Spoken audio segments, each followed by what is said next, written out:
책으로 세상을 바라보고 책으로 삶을 살찌우는 시간 TV책방 북소리 북마스터 김혜지입니다. 안녕하세요. 북마스터 이창현입니다. 안녕하세요. 문학평론가 허입니다. 네, 어제는 우리 모두가 기억해야 할 날이었습니다. 세월호 참사 5주기 4월 16일이었죠. 네. 아직도 진실이 다 밝혀지지 않은, 끝나지 않은 사건이라고 봐야겠죠? 한국 현대사에서 아마 가장 비극적인 사건 중에 하나라고 생각이 들고요. 5주기가 지났지만 우리 국민들에게 마음속에 남아있는 상책이 이런 또 고올 이런 것들은 상당히 깊었던 것 같고요. 네. 아, 역사를 제대로 기억해야지 되겠다. 그래야만 그런 민족이어야만 미래가 있구나라는 신채호 선생님의 말씀을 다시 한번 생각하게 되는 계기가 됐었습니다. 네. 또 얼마 전에는 그 세월호를 다룬 그러니까 세월호 이후에 어떻게 또 사람들이 살아가고 있는지 그걸 다룬 영화 생일이 개봉을 했거든요. 네. 예, 많은 분들이 보고 눈물을 흘리셨다고 해요. 근데 저도 그중 한 사람이거든요. 예, 개봉을 하고 바로 가서 봤는데요. 이걸 어떻게 치유해야 하나 이런 질문을 던지게 하더라고요. 네. 아무래도 동시대를 살아가고 있는 우리에게 가장 충격적인 사건이었겠죠. 그렇죠. 그래서 오늘 TV책방 북소리 세월호 참사를 소설에 담아서 의미를 부여한 분을 초대해 봤습니다. 먼저 화면으로 만나볼게요.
세월호 참사를 정면으로 다룬 소설 세월의 저자 방현석 작가님 모셨습니다. 안녕하세요. 네, 안녕하세요. 소설 쓰는 방현석입니다. 네. 반갑습니다.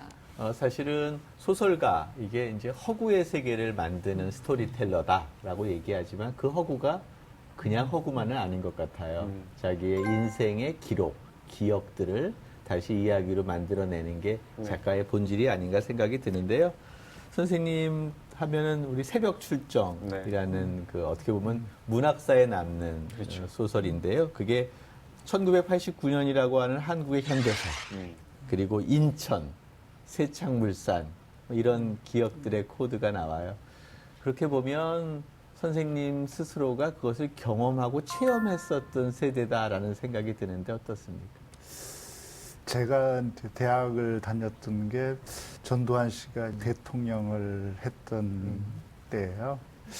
그 시절에 이제 멀쩡하게 대학교를 다닌다는 게 좀 창피하고 치욕스러웠어요. 그러니까 그러다 보니까 이제 주로 반정부 전두환 씨에게 반대하는 뭐 유인물을 쓰거나 발표하는 게 제 몫으로 많이 떨어졌었는데 이제 그런 유인물들이 주로 겁없이 쓰게 되잖아요. 거창하고 거룩한 말, 뭐 민주주의, 민중, 뭐 민족 이런 말을 그러니까 많이 쓰게 되죠. 근데 그 말이 얼마나 감당할 수 없는 말이었나를 재판에 가서 알았어요. 그날 재판을 한번 같이 봤는데 혜태저가 여공들이랑 같이 재판을 받게 됐어요. 네. 다 덩치가 작아서 제 어깨뿐이 오지 않는 친구들이었는데 정말 너무 많이 맞아서 뭐 성한 데가 없었어요. 근데 이렇게 맞은 자기들은 다 잡혀와서 재판을 받고 때린 사람은 아무도 잡혀오지 않는 이게 말이 되냐. 그렇게 이제 뭐 울부짖으면서 항의했지만 뭐 아무 소용이 없었죠. 뭐 그 유치장에 같이 갔었는데 거기서도 저는 이제 대학생이라고 그래도 대우를 네. 좀 해줘요. 근데 그 여공들이 그 항의를 하면 뭐 이제 공순이란 말을 그때는 그럼요. 뭐 서슴없이 쓰면서 이제 모욕을 주고 그랬어요. 그걸 보면서 아 지금까지 내가 한 말이 얼마나 이 감당할 수 없는 말이고 정말 사치스러운 말이었나 뭐 이런 걸 느꼈어요. 그래서 도망가고 싶은데 도망가지 못하고 공장에 가게 됐죠. 그래서 이제 인천에 가게 됐고 거기서 이제 뭐 그러다가 한 10년을 인천에 살게 됐고 그때 만났던 뭐 친구들 내가 보았던 이야기들 그 중에서 또 하나의 사람들이 바로 세창 이야기들이었죠. 그렇게 태어났습니다. 참 그 어떤 애틋함 이런 걸로 인천에 가서 이른바 공투를 하신 건데요.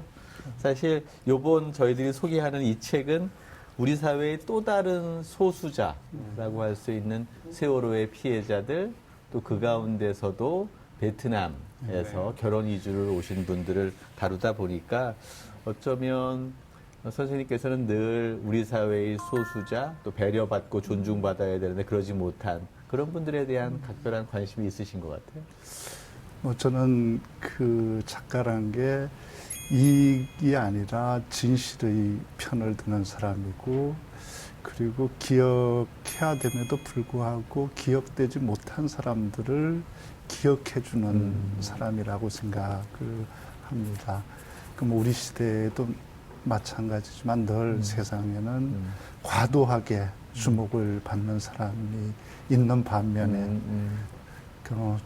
어떤 기억의 보살핌도 받지 못한 채 사라지는 존재들도 있잖아요. 그때 작가는 내가 누구를 기억해 주어야 하는가 그리고 무엇이 기억해야 할 아름다움인가 이걸 생각하고 주변을 둘러보는 사람이라고 생각합니다. 네. 광현석 선생님이 예전에 글쓰기는 기본적으로 편들기다라고 하셨어요. 그러니까 힘 있는 사람들의 편에 서는 게 아니라 힘 없는 사람들, 목소리를 갖지 못한 사람들에게 목소리를 갖게 해주는 것. 뭐 이렇게 선생님의 문학을 좀 봐도 될까요? 저는 뭐 저뿐만이 아니라 모든 작가들이 그렇게 한다고 생각합니다. 다만 그가 누구를 옹호하는가, 누구를 편드는가의 차이만 있다고 생각합니다. 그 사람은 자기가 살아온 그 세월이 얼굴에 드러난다고 하잖아요. 네. 그렇죠. 근데 작가님은 어느 분들의 편에 섰는지가 또 지금 이 얼굴에 드러나시지 않나라는 생각이 또 들었고요. 이번에는 그 노동운동과 그 이후의 삶을 그려오시다가 세월호 참사, 세월호 유족분들에게 또 눈길을 주셨어요. 또 베트남 유가족들에게 시선을 좀 돌리셨거든요. 실제로 세월호 희생자 중에는 베트남 여성이 있었습니다. 한국으로 귀화한 어머니 그리고 한국 국적의 아버지 그리고 아들, 딸 이렇게 네 가족이 있었는데요. 그 중에 세 분이 희생이 되고 그리고 어린 여동생만 살아남았죠. 예, 6살 오빠가 5살 먹은 동생에게 구명조끼를 양보하고 자기가 희생을 했던 그 사건을 보면서 또 많은 국민들이 눈물을 흘렸죠. 예. 작가의 시점이라는 게 너무 중요한 것 같아요. 이야기에서는. 그런데 이제 누구의 시선으로 이야기를 풀어가느냐라는 게 상당히 중요한데요. 선생님께서 이렇게 만들어낸 것이 어쩌면 낯설게 보고 새롭게 보는 시선의 재발견, 그럼으로써 기억의 재탄생 이런 것들을 만들어낸 게 아닌가 생각도 갖게 되네요. 사실 그때부터 지금까지 잘 알려지지 않았던 유가족이기 때문에 직접 취재를 하셨어야 되지 않을까라는 생각이 들거든요. 작가는 취재하는 사람이 아니고 지켜보고 그리고 느끼고 그리고 되돌아보고 그 뒤에 사실 이면에 있는 것을 찾아보는 사람이라고 생각을 합니다. 더구나 뭐 세월호는 제가 취재하지 않았지만 나와 있는 자료, 구할 수 있는 자료는 다 찾아봤습니다. 그러니까 알면 알수록 정말 이해할 수가 없는 기막힌 사건이 저는 세월호 사건이라고 생각합니다. 묻지 않아도 그분들이 다 말했고 객관적인 사실들이 우리에게 다 알려주는 뭐 거기 그 일을 놓고 그 피해자들에게 뭘 물어보겠습니까? 어떻게 물어볼 수 있겠어요? 중요한 건 그 사실들이 뭘 가르치고 있냐, 뭘 가르치고 있냐 하는 점이라고 생각을 저는 합니다. 네.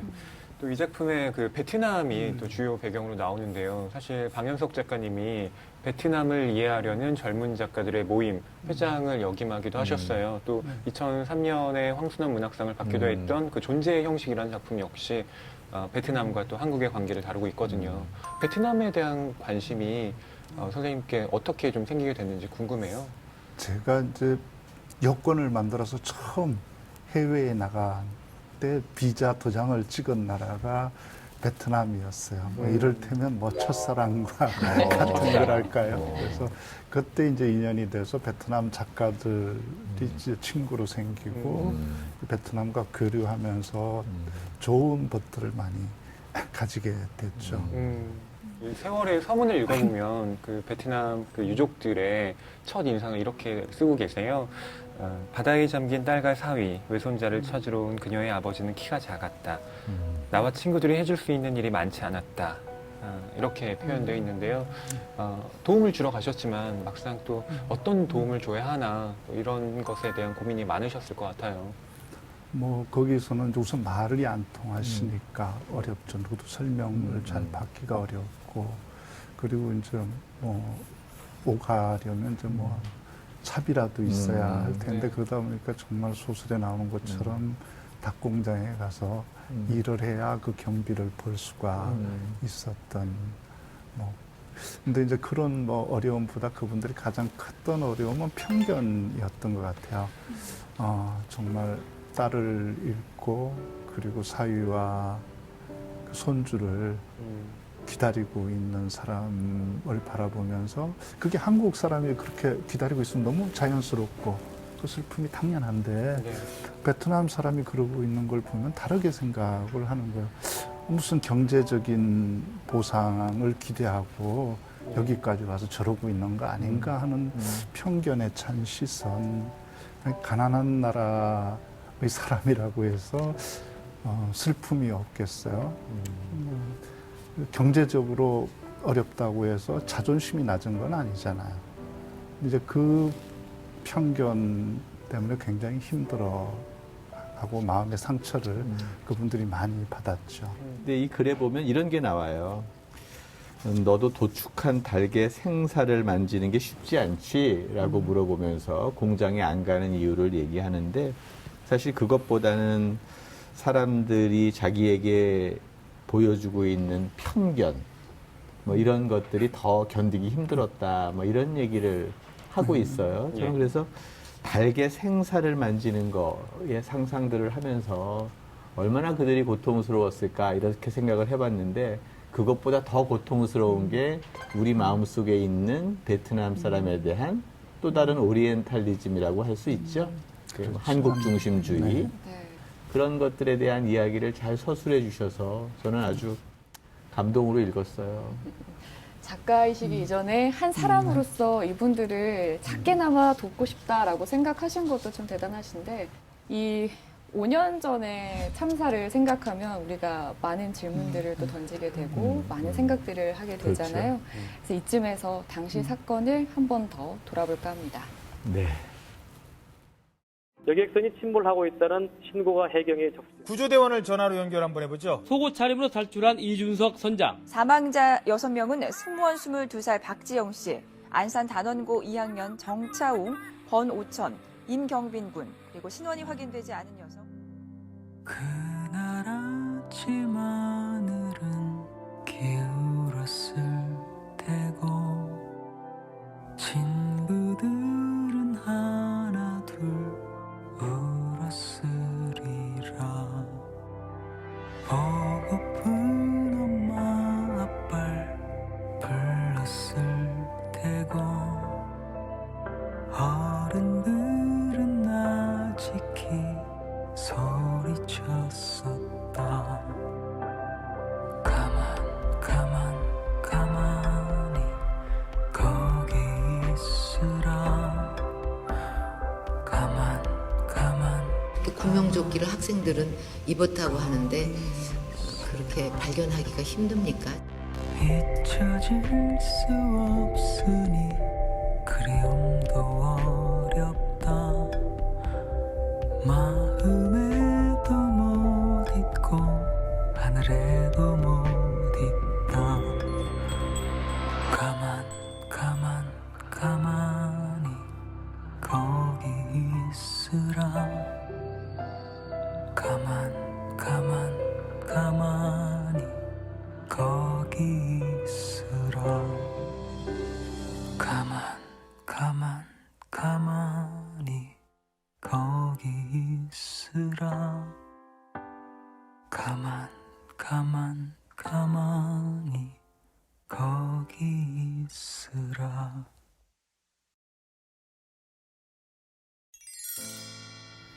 뛰어내리게만 하면 되는데 관제소도 해경도 청와대도 보고만 받고 아무도 탈출시키란 지시를 않고 애들이 살아서 발버둥 치고 있었을 하루 동안 배 안에 잠수요원 한 명 투입하지 않고 사상 최대의 구조작전이라고 사기나 치고 TV는 그걸 하루 종일 돌려댄 거예요.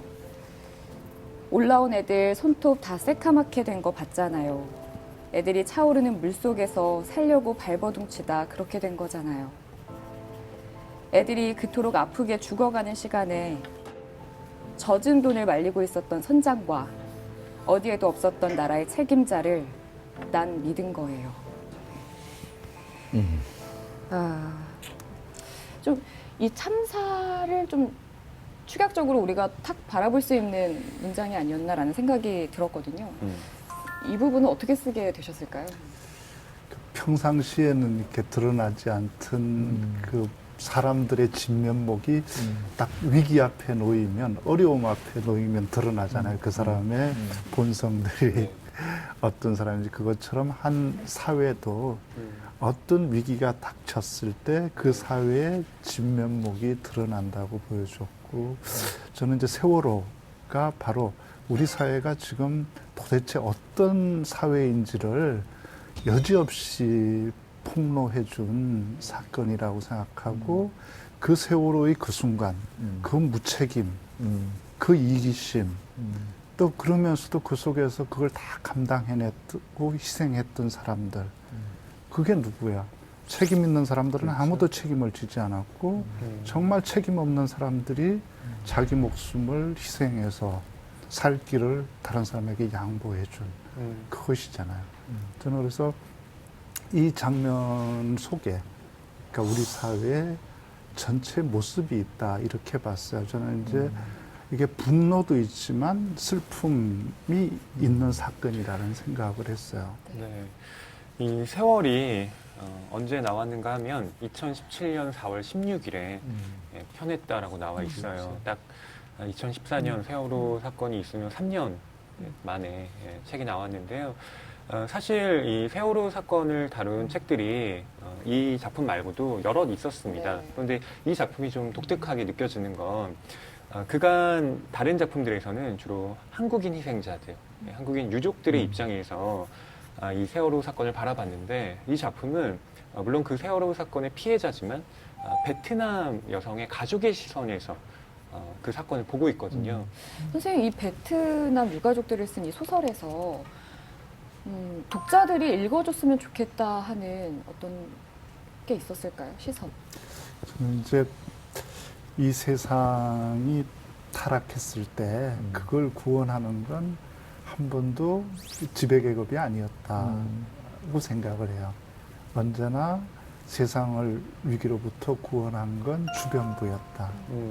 그리고 맨 밑바닥에 있는 사람들이었다. 그리고 우리가 촛불혁명으로 그 불리는 이 일도 우리 주변부의 사람들이 각성했고 놀라게 되었고 우리 사회가 여기까지 와 있다는 점에 대해서 그랬을 때 이 세월호 사건의 희생자 중에서도 가장 주변부에 있는 사람, 맞아요. 가장 소외되어 있는 사람이 나는 이 주인공들이라고 생각했고 이 사람들의 눈으로 볼 때 우리 사회의 진면목을 가장 잘 볼 수 있다.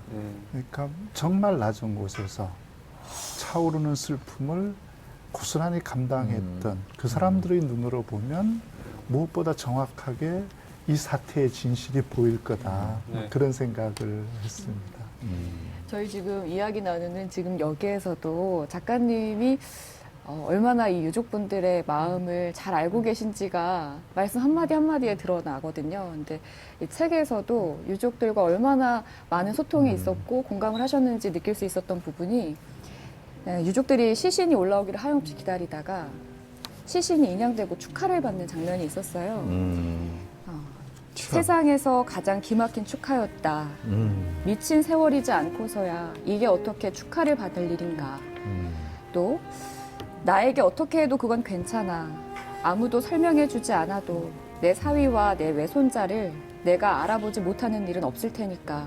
그런데 탈출할 수 있는 충분한 시간이 있었는데도 왜 내 딸이 거기서 죽어야 했는지, 내 사위와 외손자가 왜 아직도 저 안에 갇혀 있어야 하는지는 누군가가 설명해 주어야 하지 않아? 라는 부분이 있었는데요. 저는 실제로 이 부분 읽을 때 유족의 얘기를 듣는 듯한 느낌을 받았었거든요. 정말 좀 가슴을 옥죄는 부분이기도 했고요. 사고 해역화도 먼 발치에서 볼 수밖에 없었고 정부는 뭐 구조 중이다 해서 이제 구하는 줄 알고 있었어요. 아, 고맙죠. 아이를 보고 나서 죽었다는 거, 이제 죽었구나. 그래서 가슴에 묻을 수 있다는 거. 그걸 봤기 때문에 이제 지금까지 가슴에 묻는 것 같아요. 그래서 가슴에 묻고 산다는 말을 그런 데 사는 것 같아요. 이 책을 보면 이 베트남 여성, 그러니까 린의 아버지인 쩌우가 한국에 와서 가족들의 시신이 올라오기를 기다리고 있는데요. 딸의 시신이 먼저 올라오고 사위와 또 손자의 그 시신이 올라오지 않은 상태로 쭉 지금 시간이 흘렀는데요. 실제로 아직도 이분들의 시신이 올라오지 못했다고 하더라고요. 지금 304명이 희생됐죠. 그 중에 이제 아직도 못 올라온 분이 아마 5명. 이제 그 중에 2분이 바로 이 가족들이죠. 네. 참 이게 가족이라는 거는 너나 할 것 없이 만국 공통의 마음이구나라는 생각이 들었고요. 아니 그때 전 국민이 세월호에 대한 관심이 있었고 성금도 걷었고 국가도 나름대로 나왔는데 그 피해자들이 그 시신을 찾기 위해서 기다리는 시간에 스스로 자기가 밥벌이를 하는 노동을 해야 되는 이러한 상황을 어떻게 이해를 해야 될지 참. 시청자분들께서는 아니 박연석 작가의 소설이라며 근데 왜 이렇게 실제 이야기 같아? 왜 이렇게 현실과 다를 게 없어? 라고 이거 픽션이야 논픽션이야? 뭐 이런 궁금증을 가지실 수도 있을 것 같은데요. 이런 질문 좀 많이 받지 않으셨어요? 저는 이렇게 대답하고 싶습니다. 소설 안에서는 다 사실이다. 소설 안에서는 다 사실이다. 근데 저는 뭐 이게 실제 많은 부분 사실이지만 그 해석한 부분들이 분명히 있고 해석을 좀 더 뚜렷하게 하기 위해서 사용한 허구가 일부 있기 때문에 그 비중이 낮다고 해도 이건 명백하게 픽션이다. 그렇지만 픽션이 저는 논픽션의 반대말이라고 한 번도 생각해 본 적이 없습니다. 네. 논픽션의 반대말이 픽션이 아니고 논픽션의 너머에 있는 것이 픽션이다. 저는 그렇게 생각합니다. 사실은 그 자체로도 감동과 메시지가 있지만 언제나 불완전하죠. 미학적으로. 그 불완전한 미학적 부분을 허구를 통해서 그 완성시키는 게 픽션이지 사실을 왜곡시키고 진실을 다르게 얘기하는 게 픽션이 아니거든요. 그렇기 때문에 픽션의 위대함은 바로 그런 논픽션을 완벽한 그 구조물로 만들어 준다는 점에 있다고 생각하고 그게 작가가 가진 특권이라고 생각을 합니다. 사실 저는 사실이냐 사실이 아니냐보다 더 중요한 것은 그 속에 얼마나 진실이 담겨 있고 진실을 담으려고 하는 작가의 어떤 노력 이런 것들이 담겨 있느냐라는 것들이 더 중요하지 않을까 생각도 하게 되네요. 그래서 저는 뉴스 그리고 뭐 TV에서 다큐멘터리나 어떤 영상으로 유족들을 만나게 되는 경우가 우리가 참 많았는데 그렇지.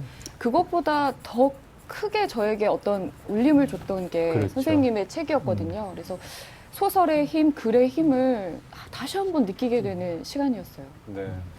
이 소설에서는 세월이 그렇게 된 걸 어떻게 해요? 라는 말이 자주 나와요. 네. 그래서 이 제목에 대한 의미도 좀 다시 한번 생각해 보게 됩니다. 뭐 저도 그래서 중의적인 의미로 그렇죠. 이러면서 세월호라고 하는 구체적인 고유 명사이기도 하고 우리가 살아가고 있는 이 세월 전체에 대한 통찰, 자기 성찰을 한번 해봐야 되지 않나 하는 질문이기도 하고 그랬습니다. 네. 그 작가님이 오늘 강연에서 베트남과 한국이라는 두 공간을 통해서 아시아적 전통과 가치의 문제를 살펴봤다라고 말씀을 하시면서 이념의 문제가 아닌 인간다운 삶이란 뭘까 하는 문제를 다루려고 했다라고 말씀을 하셨거든요. 이 소설 세월이 담고 있는 인간적인 삶이란 건 어떤 의미였을까 여쭤봐도 될까요? 저는 이제 국가가 져야 할 책임도 있고 수행해야 될 의무도 있지만 개인들이 그 가져야 할 소양의 문제도 저는 분명히 있다고 생각을 합니다. 사람의 가치가 그가 가진 부의 가치에 비례한다고 하는 저는 터무니없는 미신으로부터 우리가 벗어나지 않는 한 이 세상은 근본적으로 절대 좋아지지 않는다. 사람의 가치는 그 사람이 품고 있는 희망의 크기에 비례하지 어떻게 그가 주머니에 넣고 있는 돈의 크기에 비례할 수 있겠어요.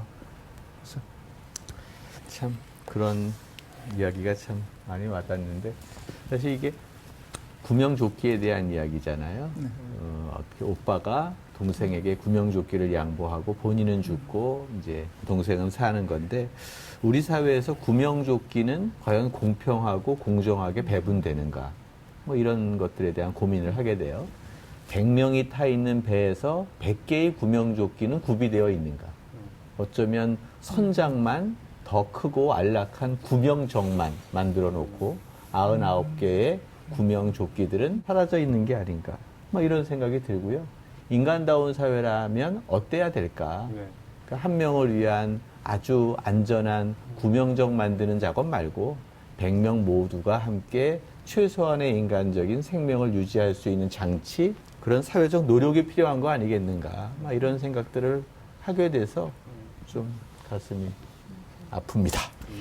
이창현 북마스터님이 말씀하신 지금 현실, 구명정 하나에 구명조끼 그 속에서 살아가고 있는 우리한테 인간다운 삶이라는 거는 또 오빠가 동생에게 그 구명조끼를 내어줄 수 있는 것, 그게 또 인간다운 삶이 아닐까 라는 또 그게 본질인데 우리 사회는 그런 최소한의 인간적인 어떤 존엄성조차 지키지 못하도록 구조화되어 있는 게 아닌가 이런 생각이죠. 네. 소설 서문에서요. 그녀와 그녀의 가족들은 누구보다 사람다운 사람이었다. 국적보다 자신의 사랑을 용기 있게 진행했던 그녀.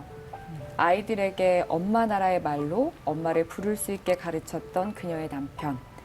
자신이 입고 있던 구명조끼를 벗어 5살 동생에게 입혀준 6살 난 아들. 정말 사람이었던 그들을 생각하며 쓰는 동안 자주 울어야 했다. 이렇게 쓰셨어요.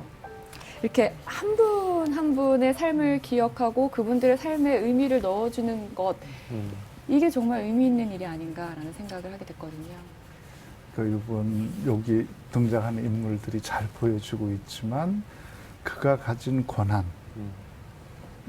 그가 수행한 책임은 정확하게 반비례하고 있거든요. 그렇죠. 세월호에서. 세월호에서. 이게 우리 사회잖아요.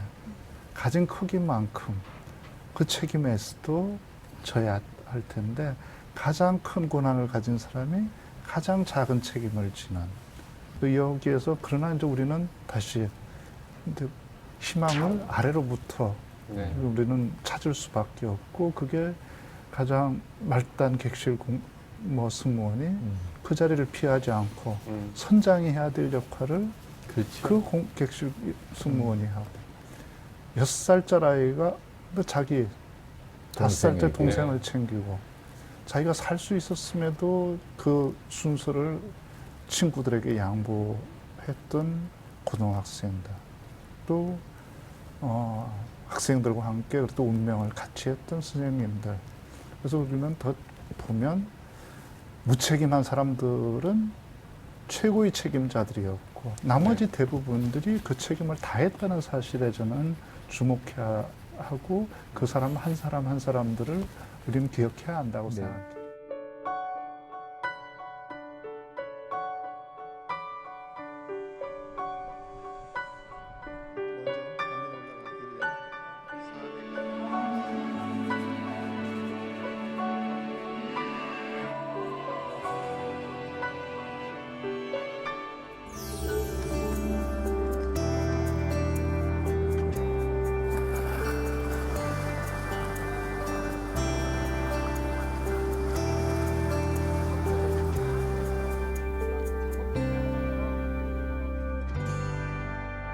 농성장이 생긴 건 2014년 7월 14일 날 부모님들이 단식 농성 하시면서 시작했거든요. 옆에서 이렇게 도와드리고 하면서 처음 안 거예요. 이 공간이 어떤 공간이고 이렇게 삭막하기도 하고 사람들이 많이 모이기도 하는 뜨겁기도 한 장소이기도 한다는 걸 그때 처음 알게 된 것 같아요.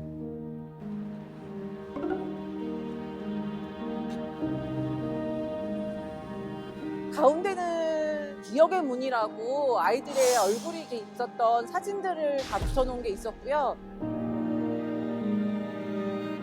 이쪽으로는 진실마중대, 그 다음에는 노란리방 공작소, 그 다음에 상황실이 있었어요. 반대편 쪽으로는 그 분향소가 있었고,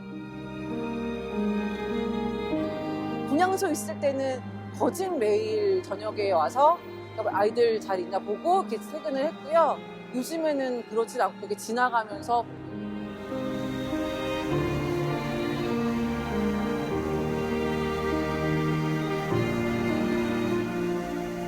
처음에 여기 아무것도 없을 때 부모님들 이렇게 돗자리 하나 깔고선 시작하셨던 공간이거든요. 그러니까 공간이 뭐 어떻게 이름 붙여지건 그거랑은 상관없이 저희들은 또 저희들의 일들을 해나가면 되지 않을까? 그리고 아쉽지만 그런 마음으로 좀 달래고 있어요.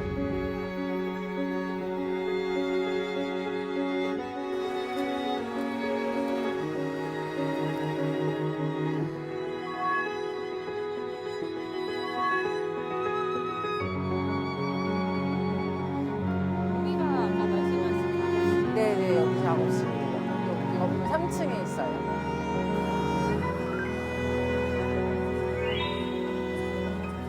저희 집 나오시는 세월호 활동하시는 정말 일반 시민분들 그분들 모시고 인터뷰 같은 걸 진행했어요. 그리고 집필도 여기서 하고. 네. 우리랑 같이 하고 있는 사람들이 어떤 사람들인지 그 사람들의 이야기를 하면 좀 더 앞으로 세월호 참사의 진상을 밝히는데 동력이 되지 않을까 해서 그 2016년 2월쯤부터 그 집필 계획을 세워가지고 그때 여름, 가을까지는 계속 인터뷰를 하고 시민분들을 만났고요.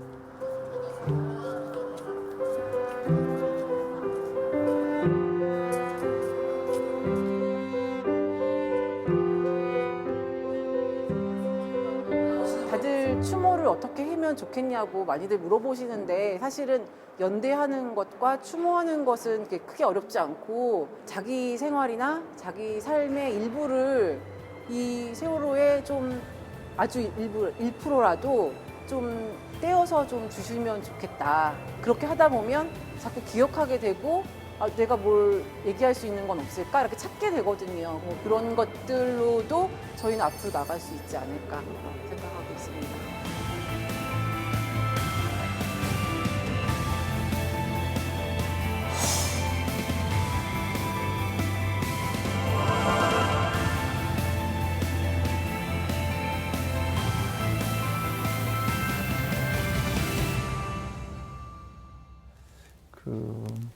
2016년 그 시민들의 혁명은 그 4.16 세월호 참사 가족들이 진실을 포기하지 않고 끝내 견디면서 싸웠기 그렇지. 때문에 가능했다. 네. 뭐 그게 뭐 사실이라고 저는 믿습니다. 그분들이 그 모욕을 견디면서 싸우지 않았다면 저는 그 오늘의 변화는 없었다고 생각합니다. 그 광장에 모였던 사람들 마음에 다 그 이 세월호에 대한 부채감, 마치 80년대 민주화 운동이 그렇죠. 5.18이라고 하는 광주에 대한 부채감 부채감. 때문에 사람들이 끝내 민주화에 대한 희생과 그 장정을 멈출 수 없었듯이 4.16의 이 희생에 대한 그 4.16 세대라고 하는 이 세대의 부채감이 나는 이후 30년을 5.18이 그 이후 30년을 맞아요. 규정했던 것처럼 저는 4.16이 이후 30년 동안의 현대사의 중요한 거점과 나침판이 될 거라고 생각을 합니다. 그리고 이 소설이 부린 마술처럼 이 소설에서 속에서 살아남은 아이가 아주 따뜻한 가정을 이루고 행복한 엄마가 됐으면 좋겠다. 아마 그분들의 바람이 그거일 거라고 생각합니다. 네. 사실 세월호 유족들이 이런 말씀들을 하시잖아요. 저희가 가장 두려워하는 것은 잊혀지는 것입니다. 우리 아이들이 잊혀지고 우리가 잊혀지는 것입니다. 가장 큰 위로는 다른 거 아니고요. 잊지 않겠다라는 말입니다. 그래서 광화문 광장에 잊지 않겠습니다라는 이런 표어, 글들이 많이 쓰여 있었죠. 최근에 이제 광화문 광장의 세월호 유가족의 공간은 철거가 되고 기억의 공간으로 재탄생했어요.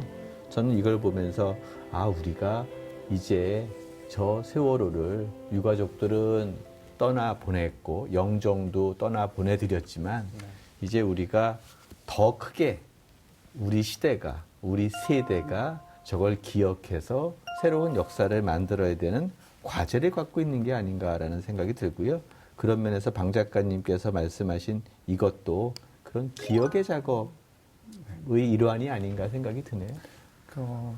우리가 이걸 잊지 않겠다는 작업이라고 생각을 합니다. 그러니까 사람을 물건으로 대하는 것이 아니라 사람을 정말 사람으로 대하는, 우리가 다시는 이렇게 살지 않아야 되겠다. 이런 시대를 반복해서는 안 된다는 다짐이 우리의 기억이라고 생각합니다. 네.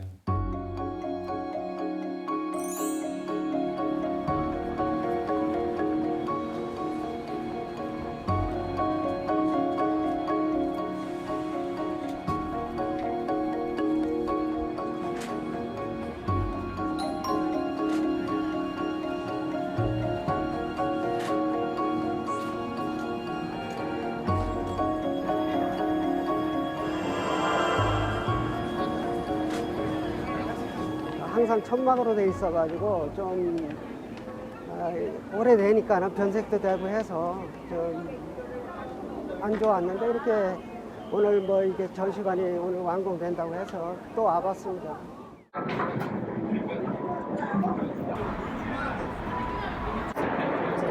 동갑내기 친구들이어서 조금 더 마음이 아팠어요. 만약에 그때 참사를 당하지 않았다면 같이 대학교에서 공부도 하고 그랬을 텐데 그렇게 못하는 거니까 좀 마음이 더 많이 아팠어요. 이제 내년이면 저도 이 형 누나들 나이가 되는데 네, 좀 너무 밝은 표정이어서 슬펐습니다. 네.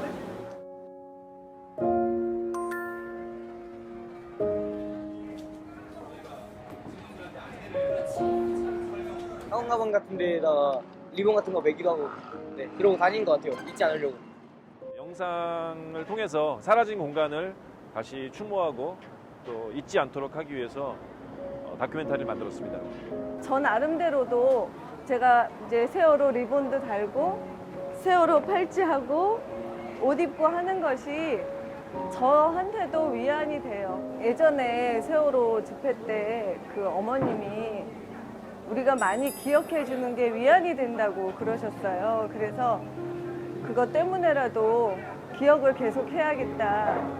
굉장히 아직도 잊혀지지 않고, 하지만 또 어떤 분들은 이제 또 그만 잊고 미래를 향해 나가야 될 때 아니냐 이렇게 생각하시지만 유족들의 아픔은 전혀 치료되지 않은 것 같습니다. 그래서 이런 기억 공간에서나마 그분들의 어떤 아픔을 우리가 시민들이 같이 나눌 수 있으면 너무 좋겠고요. 조금 몰랐던 사람들도 지나가면서 상기시킬 수 있도록 그런 공간이 되었으면 좋겠어요. 이게 전시도 잘 해놓고 했으니까 뭐 와서 많이 보고 느끼겠죠.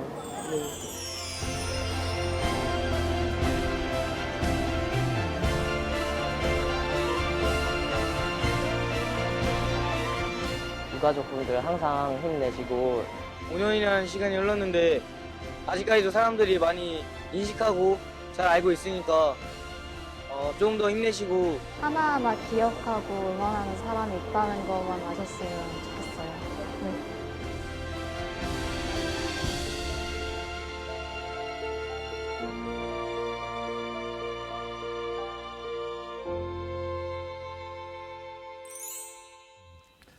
세월호가 세월호를 경험한 기성세대에게도 중요한 기억인데요. 저는 지금 세월호와 동년배들, 지금 대학교 지금 신입생 또는 2학년 이렇게 되어 있을 텐데 그들에게는 정말로 절체절명의 세대의식이 될 것 같아요.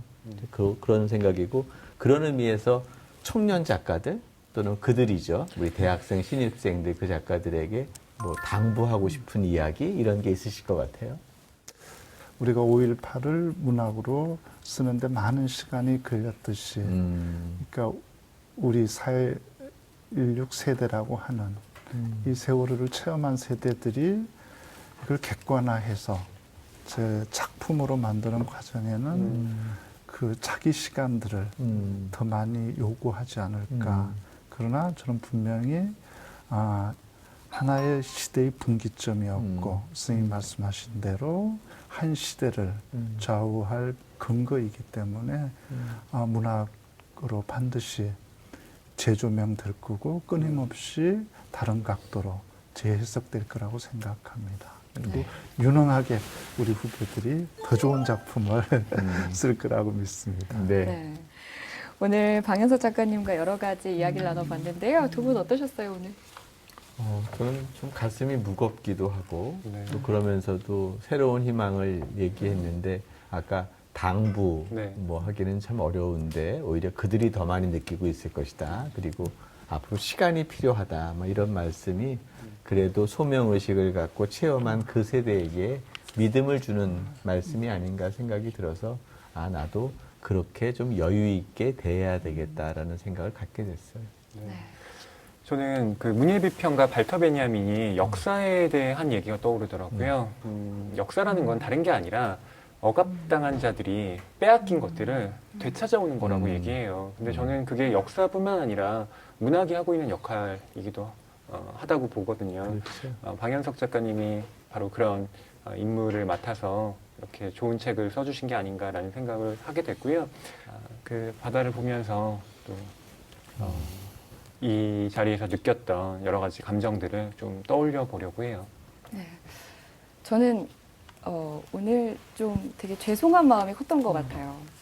딸을 떠나보내는 것만으로도 너무 힘드셨을 텐데 한국에서 보내는 시간 동안 우리 한국 사람들이 그분들한테 보냈던 눈빛 그리고 말, 비수가 되었을 그런 말들에 그 슬픔조차 좀 충분히 느끼지 못하시지 않았을까라는 생각에 너무 죄송하다라는 생각이 계속 들었던 시간이었고요. 선생님도 얘기하시면서 계속 힘들어하시는 게 느껴졌었거든요. 오늘 어떠셨어요?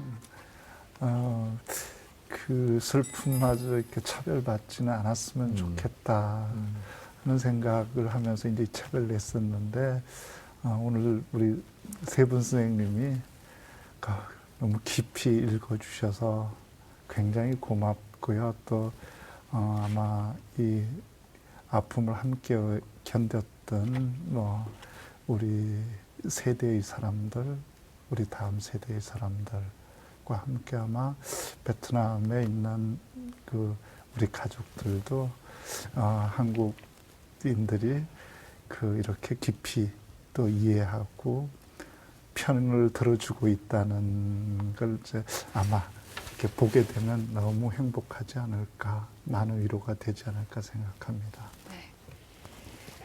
오늘 세월호 참사를 다룬 소설 세월의 저자 방현석 작가님과 뜻깊은 시간 나눠봤는데요.